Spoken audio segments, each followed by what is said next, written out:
Hello everyone. Good evening. First of all, I would like to thank God for bringing us together.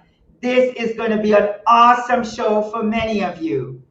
I would like to welcome everyone in the United States and around the world. This is Love, Truth, and Peace. I am your host, Dr. Melody Harris Barrow, coming to you live from Miami.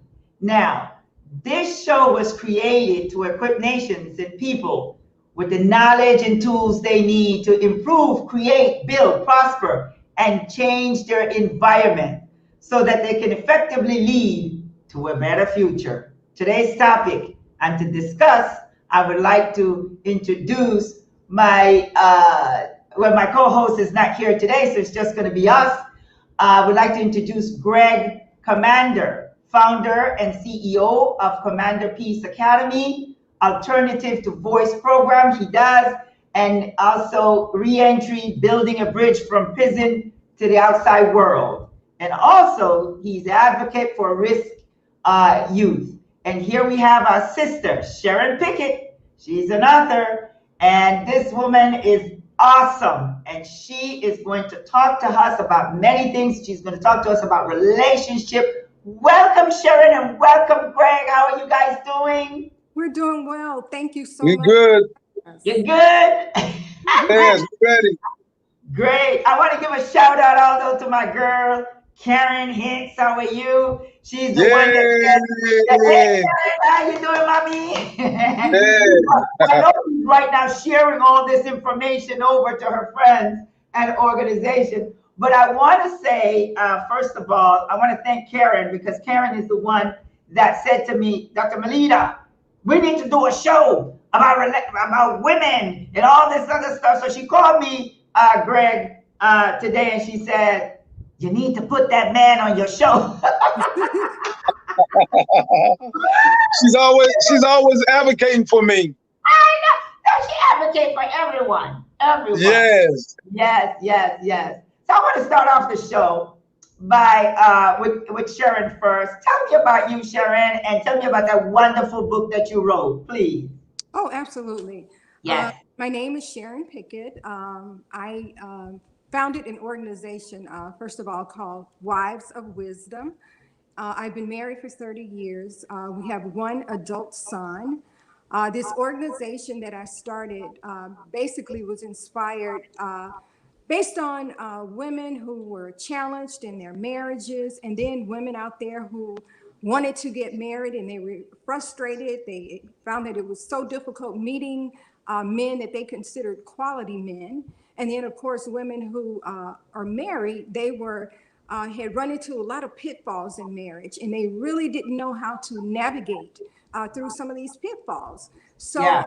Being that I had been married and had gone through some things myself, I thought, and I'm very passionate about marriage and the family. So I thought, you know what, God had impressed it upon my heart to provide a platform or an atmosphere where women can come and they can talk about some of the challenges that they're faced with.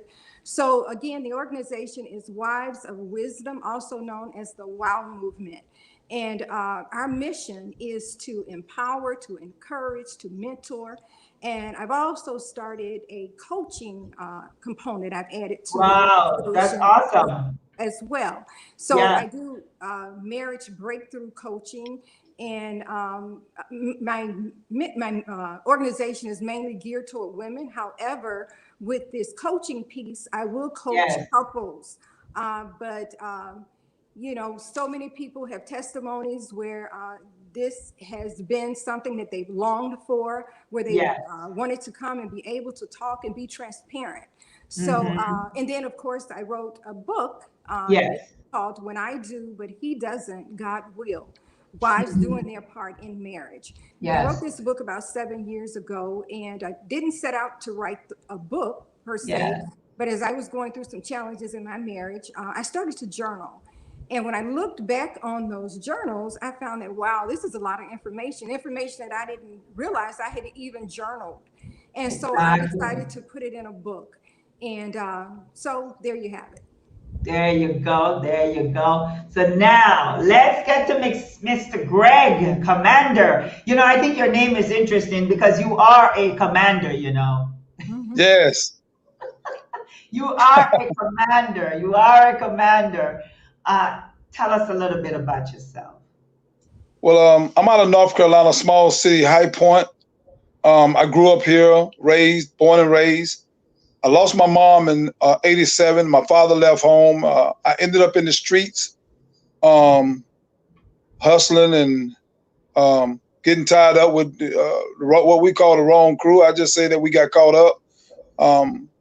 I ended up selling drugs and joined a group of guys that we would consider as a gang, we would consider as a group, a crew. And the federal government came in and they locked us up. It was 8 of us, and I ended up with 24 and a half years, also along with my brother Kevin, who also received the same sentence of 24 and a half years. And out of the 24 and a half years, during the time of my incarceration, I got my GED. I went in. I couldn't read or write. I dropped out of school in the 8th grade, and prior to fell in the 7th. And so I went to prison without an education. You know, being in prison, that was one of the ways that you had to communicate was through writing, because you couldn't afford the telephone, especially after 18 years or 20 some years in prison. You know, you don't have the funds. So I had to learn to read and write. I learned to read and write in prison, and I got my GED. And after I got my GED, I went on through my time, and I got out of prison and went to a university, walked out of penitentiary to a university, got a bachelor's degree in counseling, Christian counseling and theology. And then it turned around. I was blessed to go back into the prison with reentry, helping my guys transition out of prison back to society. And here I am, you know, back on the streets. And I started now my own nonprofit, Commander Peace Academy, because I wanted to get close to my youth. I wanted to be an advocate for them. And the only way that I was going to do it, I had to cut from the same cloth, talk from the same home, from the same streets, and to be that person that they can recognize. And I knew with the help of God, I was going to be able to be recognized because I look like them, I walk like them, and I talk like them. And today I'm on your show, and I come to talk. Yeah. Yeah, I want you to talk. I want you to talk because that was a long time, you know, really being in prison. And there's a lot of young men out here that's on drugs. There's a lot of young men, even though you're doing what you're doing, you have relationships with your partners. And you went in at age 19. That's a very young age. Now, one of the things that I would like to share with our audience is that when I'm mentoring my young men and young women, especially selling drugs and so on, I let them know that you have skills. To sell drugs, you have to have skills. And one of the things is that I do believe that you and many others could do what you're doing now. We just didn't have mentors out there for you, you know. And the situation that you was in, it was called survival. So you had to do what you had to do. There was no one saying, you know what, Greg, you shouldn't do that. Let me hold your hands and take you to another direction. You didn't have that. And many young people today don't have that. I want to talk also, before I get there though, because this is where Sharon is going to come in and myself, men like yourself in prison, right? It's very difficult because you don't have anyone, and when you went in, you were 19 years old. Did you have any support while you were in prison? Who helped you while you were in prison from the outside? Well, I didn't really have support. My sister, I had a sister that did her best. You know, she was trying to raise her children. She didn't have she worked a factory job until she was became sick, and she would, you know, lived in the house with her daughter, and the support was very, very slim, but they did make way to come see me here and there throughout my time of incarceration. So I really never had no full support, but I did reached out to a prison ministry out of Chicago, Miss Rita Washington, who supported me and my brother through the entire time of our incarceration, which is only a blessing of God. I never knew where she was going to come from. I never knew how she got there, but she was there the entire time, me and my brother's incarceration. Right. So the support that I had, it was like, it was okay. It's different when you don't have people from your family and people from your streets and your corners and your highways, and you got all these strangers coming into your life. It's different. So I never really had a lot of support outside my family, my sisters coming out there, bringing my nieces out to see me in prison. Exactly. Now, the next question is, you've been, you were in prison for 18 years, right? Yes, ma'am. 18 years. Now, were you able, when you came out of prison, were you able to build a relationship with anyone? Yeah, I was able to build a relationship, but it was kind of rocky because the prison life, it never let me get, because I was trying to build myself up to be a man, being away from the streets so long, went in as a young boy. So I never really got the grips of relationships on a level where it's serious, where you spend time with them and do things with them, because I wasn't used to that. I was really coming out with a mindset, I got to find myself, because I've been gone so long. I knew it was a great person down within me, but I had to find that person. So in finding that person, I fell in love with me.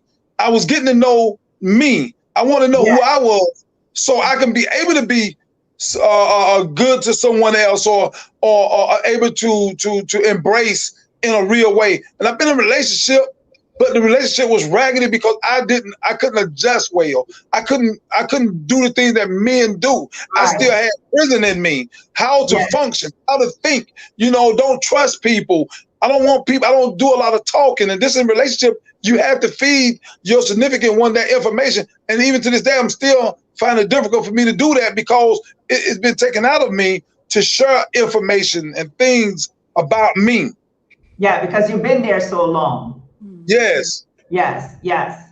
Well, Sharon, do you have anything, a comment on that? Yes, he said something that was very key. And we can't hear you too well. I don't know if it's your voice or the microphone. Let's see. Yeah, go ahead. Is that better? Yes, go ahead. Yeah, he said something that was very key, and that is just self-identity, knowing who you are. Before you can embark on any relationship or get into any relationship, especially, some type of relationship where you're looking to build on that or to one day get married, one of the things that I say to the single people that I talk to is, you have to first have a healthy self-identity. Do you know who you are? Do you know what your purpose is? These are some of the things that you really need to know, because the one thing that two halves do not make a whole in, that is in a relationship. You cannot come to a relationship as a half person and not a whole person. Now, I'm not saying perfect, because we're not perfect, but you do need to do the work, and the work will require you finding out who you are, building self-esteem, becoming secure in who you are, because if you don't, you go into a relationship and you're expecting something from someone because you go in with a deficit. And you go in expecting someone to give you something that they don't have the capacity to give. Because there are just certain things we need to do for ourselves, and we need to allow God to do for us.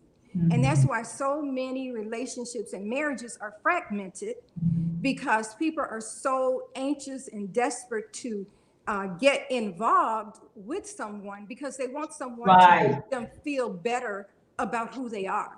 Yeah. But when you know who you are and you feel good about who you are before you go into a relationship, it builds a better foundation. So those are some of the things that I typically talk to singles who desire to get married about. Right. What is the name of your book, Sharon? When I do, but he doesn't, God will. And it was Yeah. mainly written for women, helping women navigate through relationships. But what I find is I get more positive feedback from men. You know, Oh, I really do, because I in the book I talk about just some of the things we as women deal with. Sometimes yes. we bring a masculine energy to the table. If we Right. come from an environment where we were Right. raised by a single woman, Mhm. we don't even know what it feels like to have a male presence in our environment. And especially if we Exactly. came out of an environment where our mother may have been somewhat controlling. Mhm. And so we really don't know. And a lot of times when we go into these relationships, they fail Yeah. because what I know about men is men need to be respected. And some Yes. and sometimes Yes. women don't know, or they are Mhm. not equipped with Yes. what they need to respect a man, because Mhm. society has taught them that they are strong women, and I do my own thing. But there's power in submitting, because Right. it's an act of the will. No one's Right. forcing you to submit, but it's an Right. act of the will. Yes. And Yes. so that's the very first chapter in the book. Do you know who you are? Because Mhm. that's where it starts at, knowing who you are. Yes. Yes. And Greg, I know there's a lot of things you're doing. I read a couple of things today. You're in the Rotary Club also. Hmm. And you're working with a lot of young people. I just showed a picture here, where you were, this picture here, you spoke to all these kids. Where was this? That was in Greensboro Coliseum. Uh-huh. I Mm-hmm. work with a group, a young man, technology of the future. That's what I do. I connect with the community and try to reach for our community, because I feel that our youth, especially our African American kids, they are lacking because they have took the neighbors out of the hood, and that's why they call it the hood, because we have no neighbors. So therefore, I go out and try to connect with the neighbors. And the neighbors are organizations or places and things that can help us as a people and not leave us moping in darkness, and don't do things or go without because we don't know what to do. And what I try to do is connect the dot and connect our peoples to those resources and put the neighbors back in the hood so we can have a neighborhood. Right. Norma is saying here, can this be learned, especially if you were raised by a powerhouse single mother? Um, can this be learned? What can be learned? I missed that, because we spoke about so many things. Clarify yourself, Norma, if you could send us another note. What can be learned? But on another note, I want to get deeper into the relationship, because you do a lot of great things. And you and I spoke about something that was very unique today. And you said, when we both were talking about it, would you date, like if you are out there and you find someone and the person says, no, I don't want to date him based on his background, based on who he is, based on, because we do that. And then you will ask yourself, would I even date myself? Yes or no? Mm-hmm. Now, we're talking about the qualities of ourselves, because we always want to find someone either equally to us or even higher than us. What I mean by that is that we want people with good qualities, but do we have good qualities? Mm-hmm. That's the thing. And I want us to talk about that, because that's really where I want to go. Finding a relationship in spite of our qualities. Because a lot of times we want something, but we're not giving out something.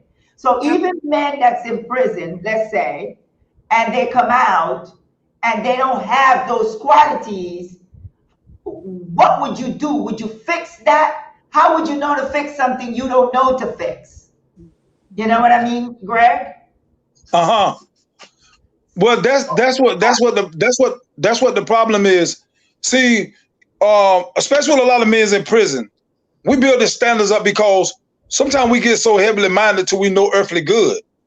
And because what we do, we go in there, we study, we read, we listen to all these conversations about how to be a better man, how to be a better husband, how to be great, how not to run around on the streets, how not to do this. I don't eat pork. I eat this. I don't eat that. I don't do this. And this straight real talk. But in us, that's how we can see it from the inside. But once we're in society, Yes. we don't fit the character to meet a woman with the heels on, the dress, and go to work every day and well respected, because we're still wearing the bebop clothing. We still hang out with our homies. You know, how can I meet her? Where can I find her? When I didn't work on my language, so therefore I use a lot of slang. She has a very broad vocabulary. How am I communicate? I wanna, but I don't have the quality, and Yeah. I don't want to work on me. So I make people accept me for who I am. Yeah. I say, listen, this is who I am. I've been to prison. Yes, I've been locked up. You got to understand and accept the person that I am, and they don't want to accept the person I am or see them with a person like me. So therefore, I would never get the person that I want or need in my life, because I'm stuck. Or I'm stuck in the past. I'm surviving out here trying to find a relationship. I'm surviving trying to find a job as a convicted felon. I'm surviving trying to make things happen without you looking at me from that perspective of being in prison. I got to introduce it to you. If I didn't, then I'd be holding it back. Yes. Yes. Now, do you feel that way? Do you say that? Take me as is? Yes, Do you I feel. say that? Yes, I feel that way. I feel that way sometimes because being in prison after serving 18 years, nobody really understands how I feel. Nobody never knows how I think. Nobody knows how I look at a relationship. Nobody knows how I see it, but only myself knows. So I try to introduce from that platform, and sometimes it don't come across too well. Yes. Sometimes it comes across too bold. Right, but let me ask you something though. That's interesting what you're saying. Very interesting, Sharon, what you're saying, because first of all, you're saying take me as is, okay? Yes. But then now, when you are speaking to the young people out there, and you're trying to change that mindset of these young people, and when that young person said, take me as is, I'm not going to change, to hell with you. What do you say to that?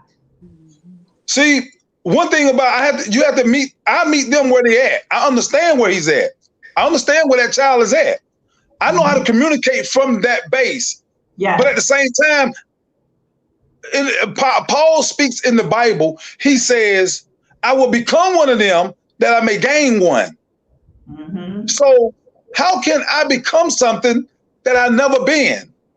Okay, How can I get that. I get that. But what I'm saying is, this is what I'm saying now. This is very important that you're saying that. We need to dissect that and analyze it and talk about it. And I'm going to tell you why. Because my mindset wasn't always what it is today. Okay, that's number one. Number two is, I saw what my mindset was then, and it destroyed me. You know, it caused a lot of pain. So I had to make an effort to change me, to change my mindset, because it wasn't going along with society. You know, I was very aggressive. When I was young, believe it or not, I was a tomboy. Okay? You couldn't hit my brother. I'm ready to fight. You couldn't hit anybody in my family. I'm ready to fight. But guess what? It caused my mom to be arrested because I was a child, and she could not, they could not arrest me, so they arrested my mom. This is in Central America. So what happened?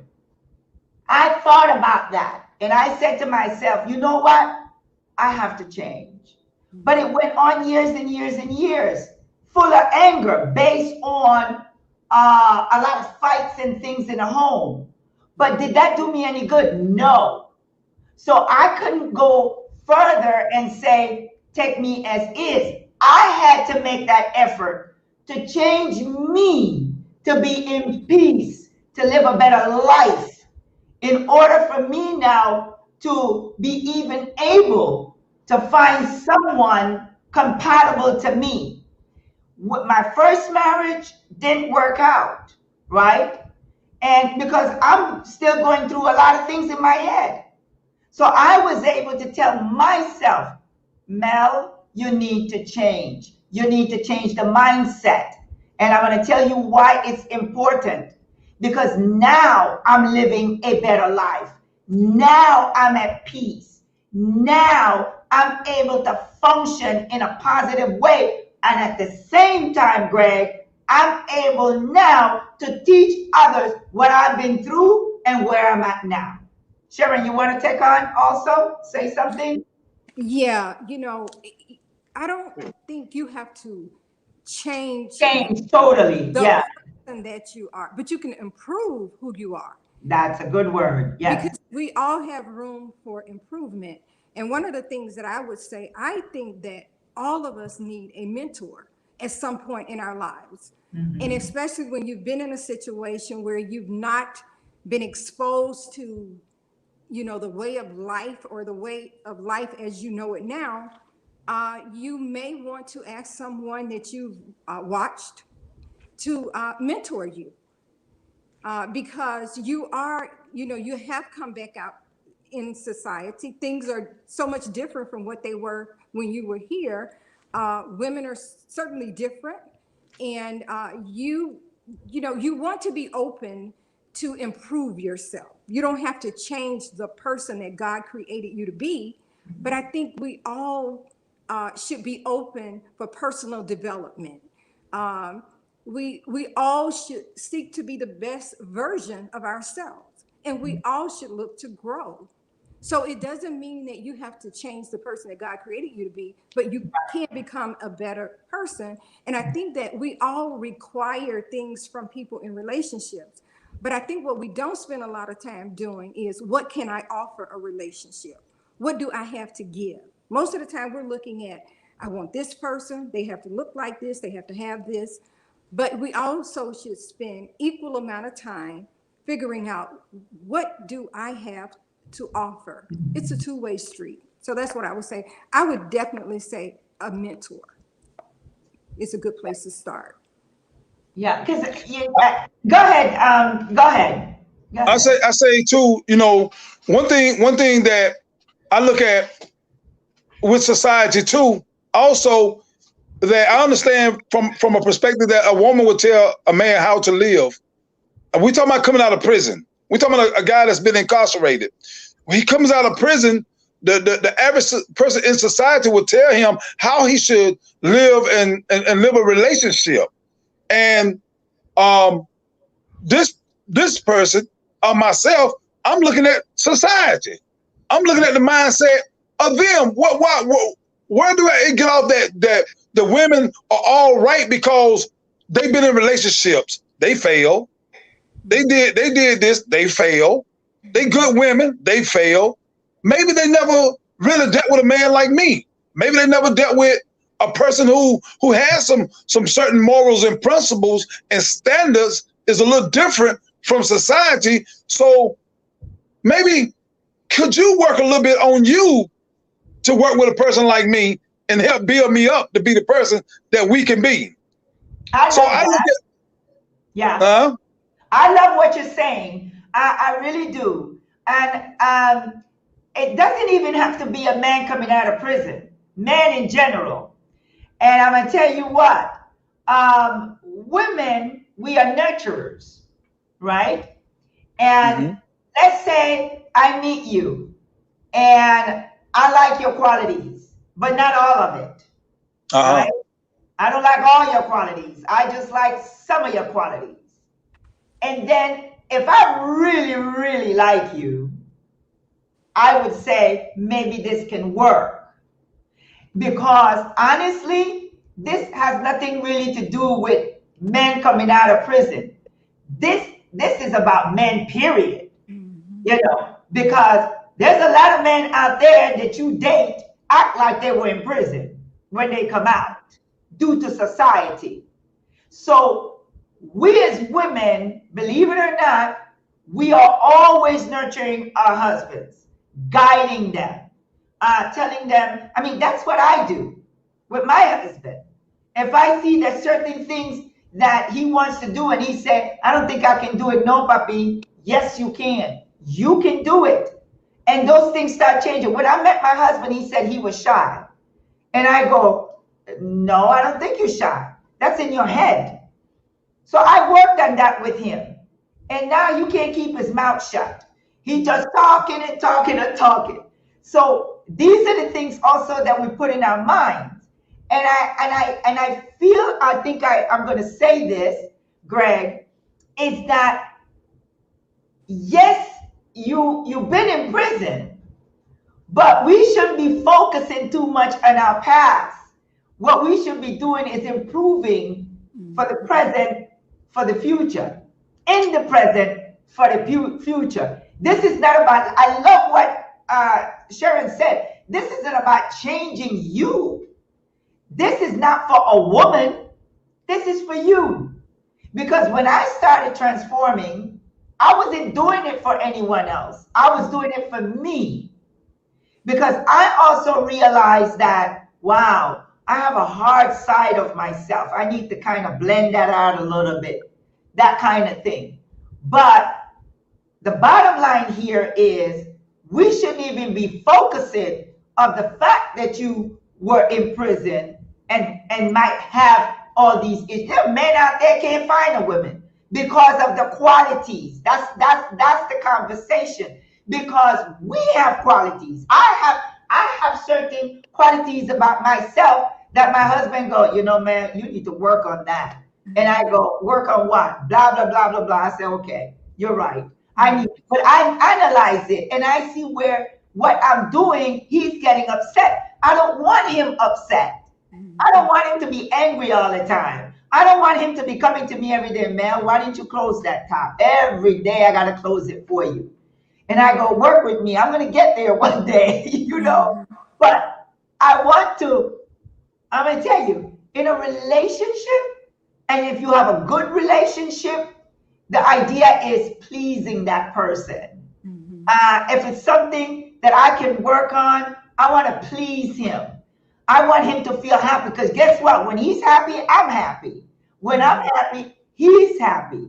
So what I'm saying is, I don't even want you to think about because you were in prison, you know, you can't do certain things. No, you are a good man.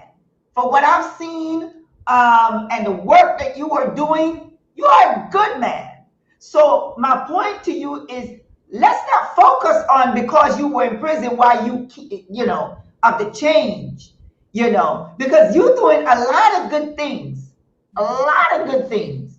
So I'm just saying is when you say, I'm not going to change for nobody, I ain't got time. No, I think it should be, you know what? I need to improve this little part here. I need to kind of work on this here, you know, because that's what humanity is about. It's improving our lives. That's all I'm saying. You know, what you think about that? No, I'm in agreement. I'm in agreement with you. I work very hard on myself. Yeah, and I'm my worst critic. I really am.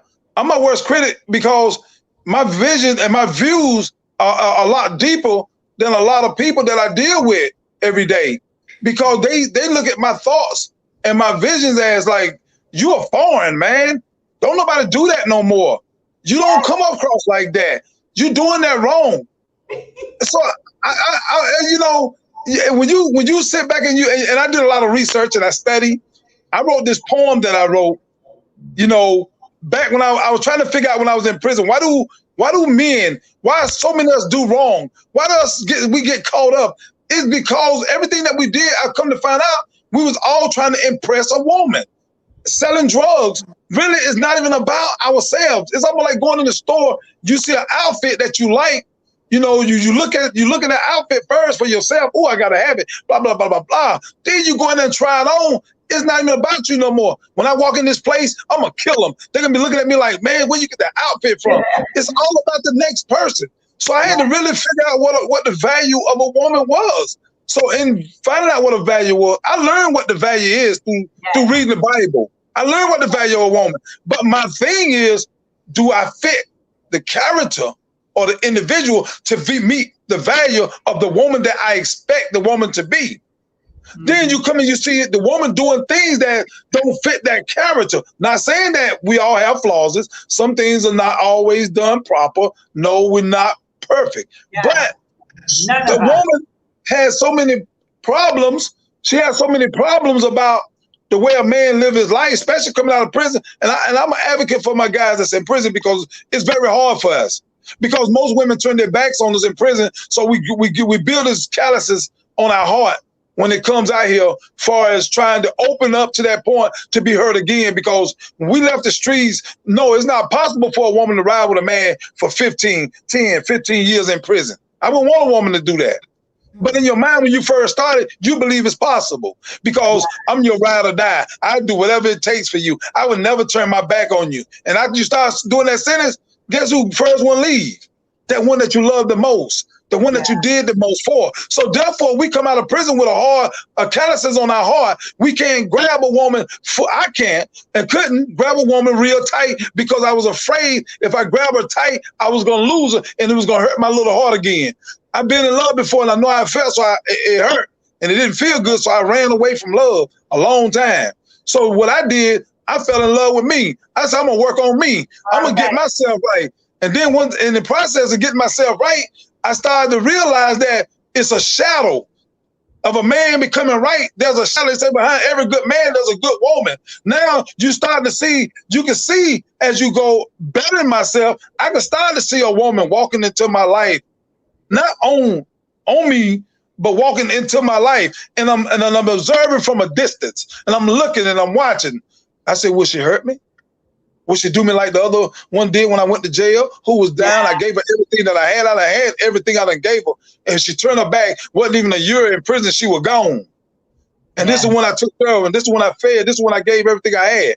So with this in mindset for my guys that's incarcerated, you know, we deal with this. So for 18 years, you got to realize now, for 18 years, not no day, not no week, no month, a year, 18 years, I suffered of losing those that I care for. You know, and you asked me in the beginning, who was there for me? And I told you it was my sister who struggled. Wasn't no girlfriend, wasn't no cousin, wasn't nobody. It was just my sister who struggled to try to make it see me because she remember how I took care of her when I was on the streets. Right. Any comments, Karen? Yeah, but, you know. No, go ahead. I love you, Greg. Yeah, Greg, I'll say to you, don't get in a hurry. And just because you have a bad experience with Speak up a little louder. We can't hear. I can't. Yeah. No, yeah. I said don't get in a hurry. Don't be in a hurry. Just because your experience with one woman was not a good experience, that doesn't mean that that's every woman. I would say take your time. You know, take your time. And if you meet someone and they're not what you want, then that's not the one. You know, you can't paint all women with a broad brush because of a bad experience that you've had. Yeah. You see what I'm saying? Mm. Yeah. Greg is like, it's no. Not that I paint. It's not that I paint. It's just like I study a lot too, and I know the vision. I know what a woman look like and what she should look like. But and you know, like being treated, I look around. I see so many of my good guys who started a relationship, got married. They divorced, and I wonder why y'all was so tight. You gave everything, and those things was me going to prison, being so young. Yeah. I was like, man, this stuff's still happening. So what I did, I said, I'm gonna take my time. I never said that I wasn't. I said, I'm gonna take my time. I'm gonna work on me. That person gonna be recognized. You're gonna see me, and I'm gonna see you, and that person gonna be a shadow. I use the word shadow because they become the relation means to relate. What do we relate? What is our relation? What do we have in common? What do we do alike? can understand together. Now, I understand. Can I give you a little science what I learned personally, what I learned about a relationship? Can I give you something? I'm going to give you something what I learned about a relationship. I thought that the woman had to be a 100% woman and the man had to be 100% man. I couldn't realize that's not true. There's no such thing being in a relationship, a woman 100% woman and you 100% man. The reason why 100 and 100 is 200%. That's too much. That's a combustion. That's going to blow up. What happened is she going to have to drop herself down a couple levels. He got to come down a couple levels, not 75%, but the lowest you can go is 50%. She become 50%. Together we make 100, which is a whole. And this is what God said in the Bible, we become one. Say the man must leave his mother and father and cleave to his wife and they become one. If you do a fraction, if you know the fraction is always 1/100. So in order for a relationship to be built and to be built strong, a person had to come down. You cannot be 100% woman and the man a 100% man, because I'm gonna go strong as a man. You're gonna go strong as a woman, and therefore our relationship will never be able to get that bond of strength because we got too much going on at 100%. So you're saying, what you're saying is perfection. When you're using the word 100%, you're talking about man being perfect and the other one, the woman being perfect as well. Is that what you're saying? For me to be the man that to be to a woman, I got to come down off this level, this 100% man. But no. What I'm saying is, when you're saying 100% man, that you have to come lower. I'm trying to get whether are you talking about perfection? Because no one is perfect. Is that what you're saying? Yes. Okay. I just wanted to clarify that, and yeah, because no one is perfect. And all of my, let's say, negative qualities about me, I try to improve them. And when my husband, like when he does something and it's negative, I will let him know. Because a lot of times we don't talk to each other or communicate with each other. You understand? And then what happens is that we're angry in the background. And when your husband come at you and he's trying, oh, leave me alone, don't bother me, you know, because you have something deep down in you that he did to you, but you're not communicating. So this is why I discovered in my second marriage it's important to communicate. No one is perfect. I am going to have issues. You are going to have issues. So when you're using the word come down, we have to come to a level of communications so we can fix things. You see, so we can fix things, right? Yeah.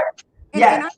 And the way I hope I'm interpreting it right. Yeah. You don't give 100% in the relationship because you are a man. Your woman is a woman. God created you all like that. You're a man.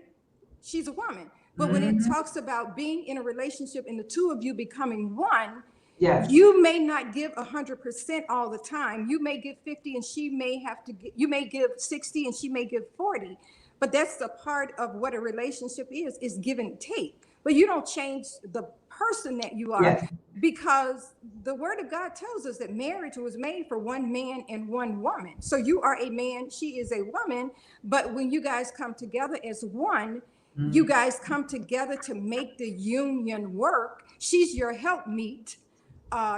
She's submitting to your headship. And so you guys are coming together as one. It doesn't change the fact that you're a man and she's a woman. It's just that you may at some point give more than she gives because you're doing it for the betterment of the marriage, the institution.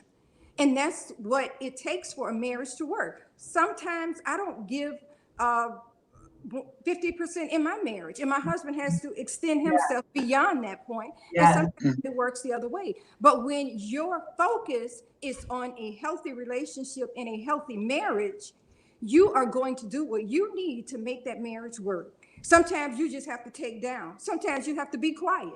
Sometimes you just have to take some stuff if you want the marriage to work. But, you know, like I said in the beginning, I think sometimes you have to take your time because every woman is not for you. You may meet somebody and it's just not your cup of tea. So it's important to date. You know, dating is getting to know people. It's like an interview. You know, everybody that goes on an interview for a job, they're not hired. So as you date, you're going to meet people that's going to click with you, because that right person is out there just for you. Yes. But it may take a few little relationships, and that's where you have to guard your heart. You don't know. Yeah, you gotta guard your heart, man. I guarded mine before I met my husband. I had to, like, you know, see those signs, because a lot of times we see the signs and we ignore the signs. Ignore the signs. I'm telling you, we ignore the signs, and I ask a lot of questions. You know, even though persons sometimes don't tell the truth, but I'd rather ask than not ask at all.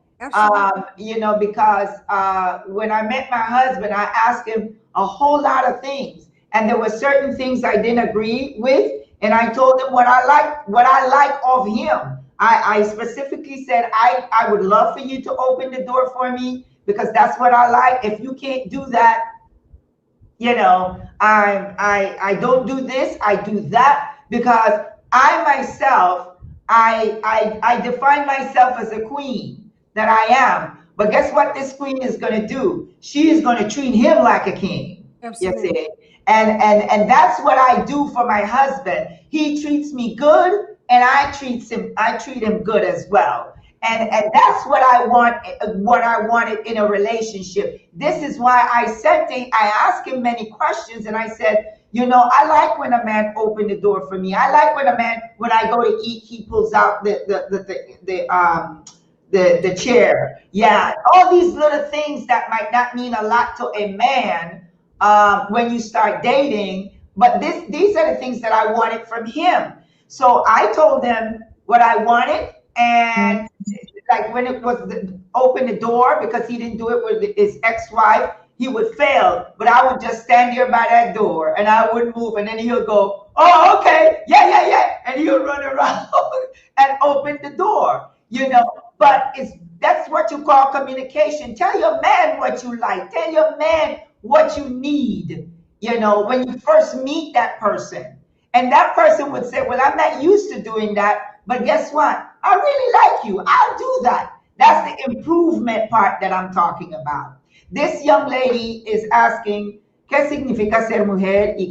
Okay. She's saying, what does it mean to be a woman, and what does it mean to be a man? Who wants to answer that? Sharon? Greg? What does it mean? I mean, that's all she's asking. What does it mean? It's kind of a general question, but go ahead, Greg. Well, what it means to be a man is that a man must be able to see himself in everything and everybody and everything that he does, or he don't do it because he can't see himself in it. What I say as a man is, a man knows himself. He knows what it takes to be a man, and what it takes to be a man, he must first know God. He must know God.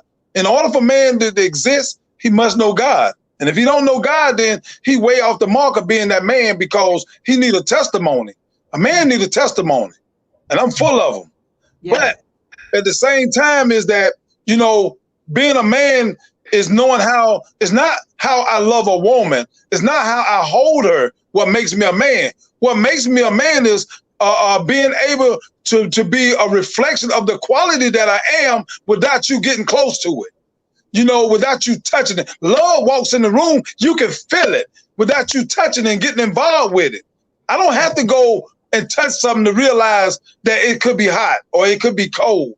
I can just have the vision and imagination that I know that that is a good or that is a not. So what I'm saying is, a man, he thinks, he have knowledge of what he's doing. He have knowledge of what he wants. He have knowledge of what to do next. And if he don't have knowledge, and he has to always ask questions like, you hear some noise back there? I wonder what it is. Go see what it is. No, a man, he's supposed to look within himself and say, I'm the man of the house. I'm gonna go check this out. You sit still. Let me go see what's going on and make sure it's safe for you to even come out of this room at this particular time. So with the chair pulling out, those are gentleman qualities. That don't make a man because he pulls a chair. Those are his qualities. Because a man can be the worst man on the world. It can pull your chair out, take your coat, buy you a drink, and say all the right things. A lot of us been tricked that way. A lot of females, as men, we do this to women. We can trick them because we have that ability. But what makes a good man is he can talk about his wrong. He can talk about his shortcomings. Oh, I've been to prison. I'm not the perfect person. I need some work on. I need some help. I can't do this by myself. You know, he has some problem. Because in every relationship, it should be rain, it should be a winter, spring, summer, and a fall. I should make you laugh and be happy every day.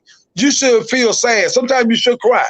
Sometimes you should ask me some questions about what makes you click, what makes you function, and get down a little more in depth. What do you want? How can I help you? How can I make you better? How can you make me better? Do we have these type of questions? That's what a man's supposed to sit down. And if she's not asking him those type of questions, we're going to sit down and have these type of conversations and find out, can we help one another and make each other better?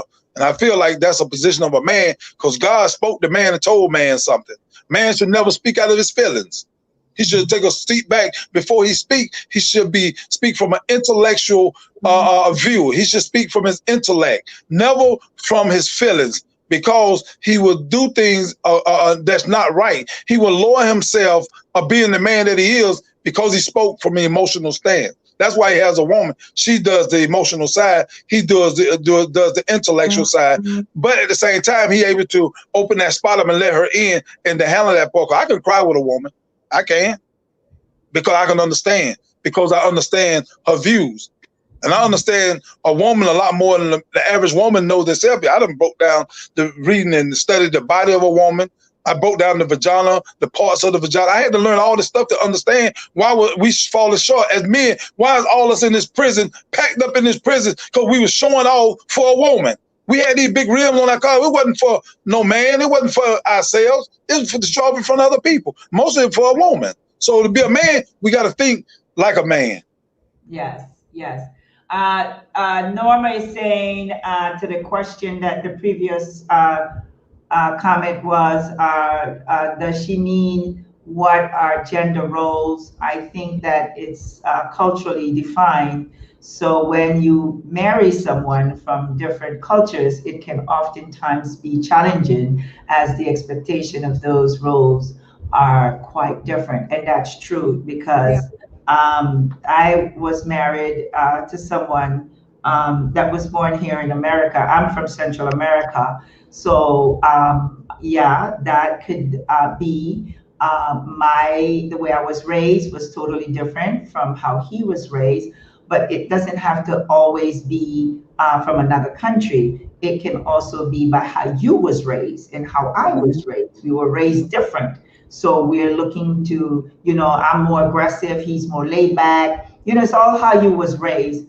And another thing is that I do believe, and we're going to go into closing in a little bit, but I do believe that every woman, what she wants is totally different from many others. Women don't all want the same thing, and men don't all want the same thing. Some women might want something that the other women might say, no, I'm okay with that. Some women might want more things on a higher end. Some women go, no, I don't need that. So they're looking more for love. Some women looking for money. Everyone has a whole different idea of what they're looking for, and that goes for men too. Barely me. I was looking for someone that that not only would understand me, but I was looking for love, but not the love that a man tells you that he loves you, and then he shows you by his action that he doesn't love you. Because a man can tell you, I love you, baby, but then he knocking you in the head, and then he apologized, and then he said, I'm so sorry about 1,000 times. And then you're thinking that's love. That's not love. He doesn't love himself why he's beating on you. So I think that for all of us, we need to understand what love is and who we are and what we want. because Yeah. I might want something totally different from what Sharon want, and you too, So my happiness today is based on the love that my husband gives me. And I'm at peace. I don't have someone telling me negative things. I have someone to encourage me whenever I feel like, I'm not going to do that. He goes, no, Mel, you do it. Do it, Mel. Somebody to push me, not somebody to challenge me and tell me, I don't think you can do it. So everybody's looking for different things. And I do believe that our relationships, sometimes we quit too soon, because of our past. A lot of people are having bad relationships because of their past, the way they grew up, and they think that's the norm, And just like you, Greg, you're saying, I came out of prison and I'm still seeing all these things out here, and probably that's never going to change. And I believe that in my own thoughts, I believe that you are who you are.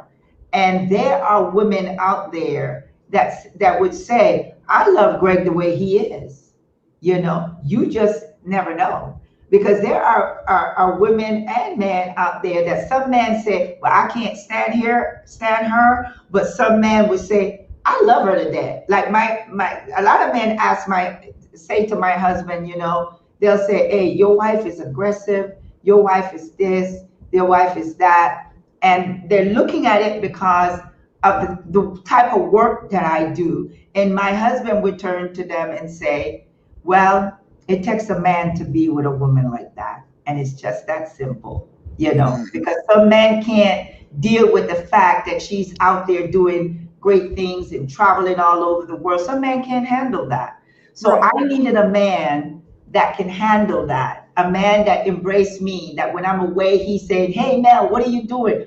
Good, go for it. That's what I needed, Right. So Right. it all depends on what we need. So we were going to go into closing, and I'll let Sharon start off with the closing, and we Yeah, can do something positive. Yeah. I'll To just the speak to audience. what the question that the young lady asked. And in terms Yes, of please. Yes. gender roles, I Yes. believe, Your role. yeah, your gender roles. I think in relationships, women, for the most part, and the women that I talk to and the women that I know, they need to feel protected. Yes. Because the Bible calls us the weaker vessel, but it's not in a negative sense. I cannot do what my husband do. He's stronger than me. I feel good when I know my husband is protecting me. My husband feels good when he knows that I respect him. So I think that our roles in our marriages, they can change, but I think that position that God has placed us in, the position never changes. I believe, and this is just my belief, and my beliefs is based on the word of God. The word of God admonishes us to husband, love your wives like Christ loved the church. Wives, submit to your husband as unto the Lord, and then we submit to each other. So I think that our position never changed. My husband is always going to be the headship in this house. I am going to submit to his authority, and it doesn't mean I don't have a say-so in the conversation. Even if I disagree with something that he set in place, I do have a voice. I'm not subservient, but I do know my position as a wife. He is my covering. Right. I love being covered by my husband. My husband loves being respected by me, because when I respect my husband, I can get anything I want from him, because that is something that he needs. Yes. Any comments? Or we're going into closing. Let's send out some positive words to those people that listen to this show today, Greg. Well, I say this has been very interesting. It's been, something that I need to hear. Also to share with from the perspective of a person that's been in prison, because we're, like I said, we're misunderstood by a lot of people. And I like to really, get it more into this and open this gate up about these relationships. But I will say my acronyms for the word love is loyalty, observation, virtue, and energy. And I think that you need all that. To be loyal, to be real with, to pay attention, observation, to pay attention, virtue, do it with power, and E is energy, is to carry it out on all levels. So to all my brothers out there that's getting out of prison, give yourself a chance, work on yourself. Stop criticizing everybody because you can't do something or you're not as good as doing it. Don't put the woman down because she don't accept you for who you are. Just keep working on yourself, and one day that shadow will appear and walk with you. Great, great, great. Thank you both for being on this show today. Thank you so much, Greg. And you know, you and I are going to be talking all the time now. Hey, yeah. Tell Karen we had our conversation. Say that again. Karen, oh, Karen, I say make sure we let Karen know that her love and her respect is still going out, and she's still doing what she do.